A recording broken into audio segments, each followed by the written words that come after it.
नहमदुहु व नुसल्ली अला रसूल करीम अम्मा बाद। पश्चिम बंगला का पीर फुरफुरा दरबार शरीफ मुजद्दिदिया जवान फिर अबू बकर सिद्दीक रहमतुल्लाह अलैहि का संगठन ऑल इंडिया मुजद्दिदिया मिशन सर्वधर्मों सम्मेलन कमेटी के सदस्यों हैं हम मोहम्मद आसिफ। इसके अलावा सर्वभारतीय जातीय कांग्रेस नेशनल इंडिया गठबंधन पश्चिम बंगला राज्य कांग्रेस कमेटी के सदस्यों हैं हम हिंदू मुस्लिम सिख ईसाई जैन ख्रिस्टन आदिवासी दलित हम सब है भाई भाई। मजहब नहीं सिखाता आपस में बैर रखना। हिंद है हम, ये वतन है हमारा। इसीलिए तो कहते हैं कि अपने ही चाल में शिकारी फंस जाना। ज़्यादा चालाकी दिखाने से ऐसा ही होता है। इसलिए कि एक तरफ तो जितने भी एनडीए गठबंधन के शरीक दल हैं इंडिया का, वो क्या कहते हैं कि लोकसभा से लेकर इंडिया गठबंधन के जो आपस में एकजुट और तालमेल से इलेक्शन और निर्वाचन लड़ा गया था, तो इंडिया गठबंधन का मतलब ये हुआ, चाहे लोकसभा हो या विधानसभा हो या राज्यसभा हो, किसी भी इलेक्शन और निर्वाचन में जोट के माध्यम से ही इलेक्शन और चुनाव लड़ना चाहिए।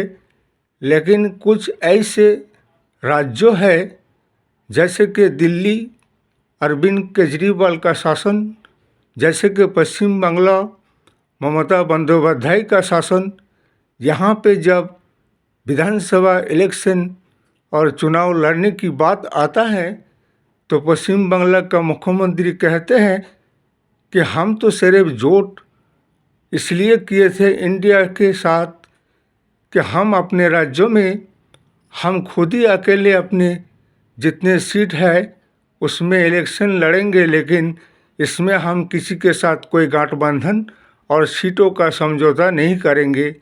इसी तरह से दिल्ली में भी अरविंद केजरीवाल का भी यही हाल है। लेकिन अब ये देखना है कि अरविंद केजरीवाल का क्या होता है। इलेक्शन में वो अपने बहुमत से आ पाता है या नहीं, इसलिए कि कांग्रेस को भी अच्छे सीट मिलेंगे। कहीं ऐसा ना हो कि कांग्रेस से फिर समर्थन लेकर ही राजगद्दी में बैठना पड़े, वो समय भी आ जाएगा। इसीलिए कहते हैं ना, अपने ही जाल में शिकारी फंस जाना। और जब अपने राज्यों में इलेक्शन चुनाव आते हैं उस वक्त इंडिया गठबंधन से अलग होकर अपने आप से ये कहने लगता है कि हम खुद ही इलेक्शन अकेले लड़ेंगे, इसमें कोई समझौता नहीं करेंगे। लेकिन कांग्रेस क्यों मानेंगे, वो तो अपने तरफ से कैंडिडेट अपना खड़ा करेंगे, चाहे कि जो भी सीट मिले। लेकिन हम अपने तरफ से कैंडिडेट को क्यों नहीं खड़ा करेंगे। इसीलिए हमारे भारतवर्ष के 140 करोड़ जनगण बाखूब जानता है, इस देश और राष्ट्र और समाज के लिए स्वाधीनता आज़ादी से लेकर और आज़ादी के बाद तक जो कुछ भी भारतवर्ष के लिए किए हैं वो सरकार कांग्रेस के शासन और कांग्रेस सरकार ने ही किया है। भारतवर्ष को आज़ादी और स्वाधीनता भी कांग्रेस ने ही दिलाया है। इसीलिए हमारे जैसे कि अभी बीजेपी के नरेंद्र मोदी साहब जो कि प्रधानमंत्री, जैसे कि डोनाल्ड ट्रंप के साथ एक दफ़ा ऐसा यारी दोस्ती कि जैसे कि इससे ज़्यादा मोहब्बत और दोस्ताना क्या हो सकता है।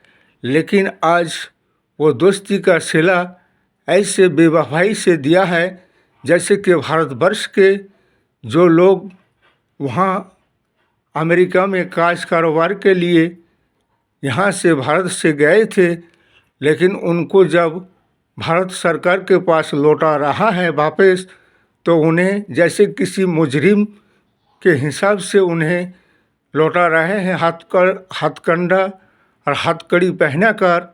लेकिन हमारे प्रधानमंत्री साहब को शर्म सा महसूस होना चाहिए कि जिससे दोस्ती किया था और आज वो दोस्त ने धीरे का झटका जोर से दिया, इसलिए कि तुम जिसे दोस्त कहते हो वो तुम्हारा दुश्मन निकला।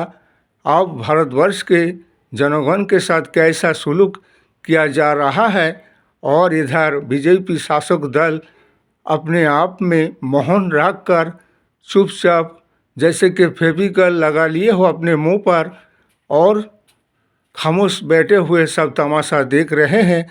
ये सब चलने वाला नहीं है। जैसे कोई कैदी और मुजरिम की तरह उन्हें हथकड़ी पहना कर भारत में लाया जा रहा है। ये भारत का असम्मान अपमान हो रहा है भारतवर्ष के जनगण को। इसलिए अभी भी जनगण को सोचने समझने की ज़रूरत है और एक परिवर्तन बदलाव की ज़रूरत है। सर्वभारतीय जातीय कांग्रेस को लाइए और अपने अपने स्वाधीनता आज़ादी से, हक से, अधिकार से और संवैधानिक तरीक़ा से अपने ज़िंदगी को जिए और इज्जत और सम्मान की ज़िंदगी जिए। इस वीडियो को ज़्यादा से ज़्यादा लाइक दीजिएगा, शेयर कीजिएगा, सब्सक्राइब दीजिएगा। जय हिंद, जय भारत, मोहम्मद।